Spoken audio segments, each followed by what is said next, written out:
পড়েন। আমি বলছি যে আপনি ঈশান নামাজ 15 রাকাত দরকার নেই, আপনি শুধু 4 পড়েন। আমি কি বলছি সুন্নত বাদ দিতে?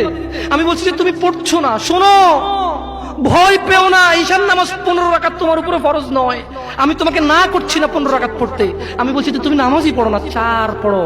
এই 4 রাকাত ঈশা না পড়লে তুমি মুসলিম নও, 3 রাকাত মাগরিব না পড়লে তুমি মুসলিম নও, 4 রাকাত আসর না পড়লে তুমি মুসলিম নও। দেখো, আমাকে দোষ দিও না, বুখারী খোলো, সালাত অধ্যায়ে যাও, আযান অধ্যায়ে যাও। আল্লাহর নবী বলেছে, তারা ওরা কাফির, ওরা মুশরিক, ওদের আর আমি মুহাম্মদুর রাসূলুল্লাহ সাল্লাল্লাহু আলাইহি ওয়াসাল্লামের উম্মতের মধ্যে পার্থক্য হচ্ছে নামাজ। ও সাহাবা, ও উম্মত, তুমি চিনবা মুহাম্মদের উম্মতকে সাল্লাল্লাহু।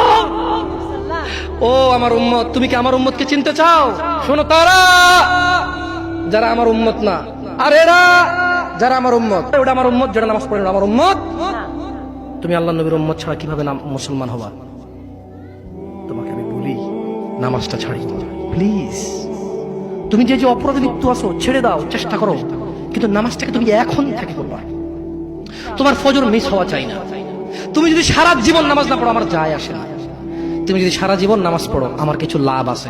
তুমি নামাজ পড়লে নাকি আমি আমার লাভে কথা বলছি। শোনো, তুমি নামাজ না পড়লেও আমার লাভ আছে। কি? ইন্নামাল আমালু বিন্নিয়া। আমি নেকির উদ্দেশ্যে কথা বলছি, আমার নেকি হয়ে যাবে। কে ঠেকাবে? তুমি তো আর আল্লাহকে ঠেকাইতে পারবা না। তুমি নিজেকে না নামাজ থেকে বিরত রাখতে পারবা, আল্লাহ যদি নেকি দিয়ে ঠেকাইতে পারবা? তাহলে আমরা সবাই মিলে বলি, আল্লাহর দিকে তাকিয়ে শেভ করিয়েন না। দেখেন, এটা অনেক কিছু না, এমন না যে শেভ করলে আপনি একেবারে কাফের হয়ে গেছেন, মুশরিক হয়ে গেছেন, এমন না। লজ্জা থাকা উচিত। কিভাবে কাটতেছেন? কিভাবে? মহিলার ওঠে না, আপনার ওঠে, কেমনে কাটতেছেন? গলা কেটে দিবেন? কাটবেন না কেন? এটা হারাম। এটা কাটাও তো হারাম। শুকর খাওয়া কি হারাম? এই যুবক, তুমি দাও, সবাই লক্ষ্য করবেন না, ওকে কেউ ভিডিও করিও না, পরে লজ্জা পাবে ইন্টারনেট আসলে। তোমাকে এখন শুকরের মাংস দেবো, খাবা? কেন খাবা না? জোর বলো। আপনি শুকরের মাংস খাবেন? আপনি কুকুর মাংস খাবেন? কেন খাবেন না? কেন? কেমন হারাম? শুকর মাংস খাওয়া কি হারাম? এই এখানে তাহলে আর বলছি না, কেউ কি রাজি হবে তার বোনের সাথে জানা করতে? কেন? কেন? কেন? কেন? তো নামাজ না পড়া কি?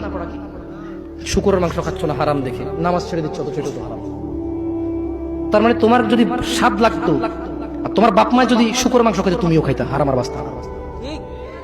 তোমার বাপ নামাজ পড়ে না যুবক, তাই তুমি নামাজ পড়ো না। তোমার বাপে ভাত খায়, তাই তুমি ভাত খাও। পাকিস্তানের রুটি খায়, তাই ওরা রুটি খায়।